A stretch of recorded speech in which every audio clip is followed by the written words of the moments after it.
Bonjour chers amis, sous la bénédiction de la professeure, nous faisons parler les livres intitulés La philosophie pour les nuls, que nous avons écoutés par audio sur Lydie. Ainsi, dans ces livres, on développe la notion de la philosophie de l'absurde.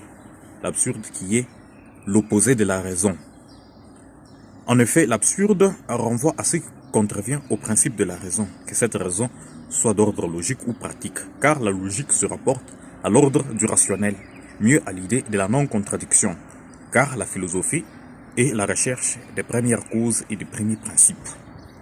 La raison pratique est un rapport avec l'ordre du raisonnable, dont le premier principe dans les démocraties modernes est celui du respect universel de la dignité de la personne.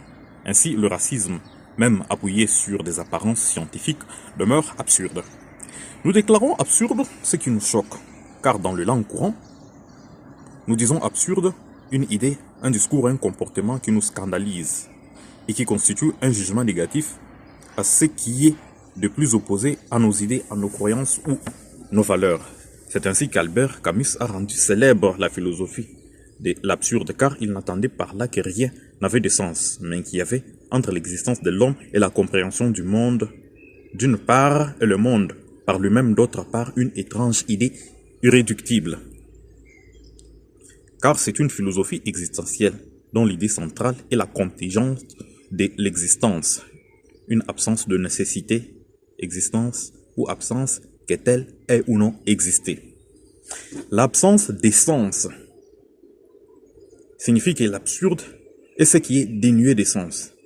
L'essence est la relation que nous sommes capables de connaître ou de faire avec ou non l'idée de savoir s'il existe ou non un sens objectif au-delà même de l'interprétation qui divise les autres.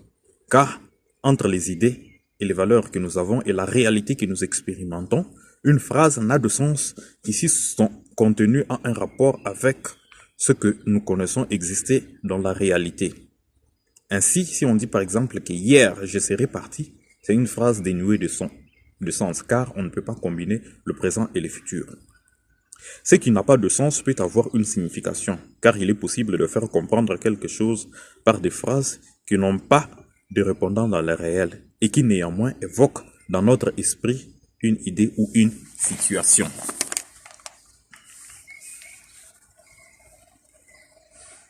Il peut y avoir une signification mais sans sens, car la signification est une relation entre un signe qui est l'élément de n'importe quel langage et d'autres signes.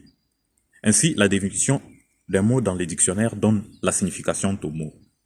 L'essence est une relation entre un signe et ce à quoi il renvoie dans le réel ou son référent. Si on dit par exemple les mammifères, quadrupède à sabot peut renvoyer à l'idée du cheval. Ainsi, nous faisons également parler de la notion d'autorité. Quand est-ce qu'on a autorité? On a autorité à partir du moment où nous faisons faire à l'autre ce qu'il n'a pas pu faire de lui-même. Et dans sa forme la plus dure, le pouvoir est une domination. Merci beaucoup de votre attention.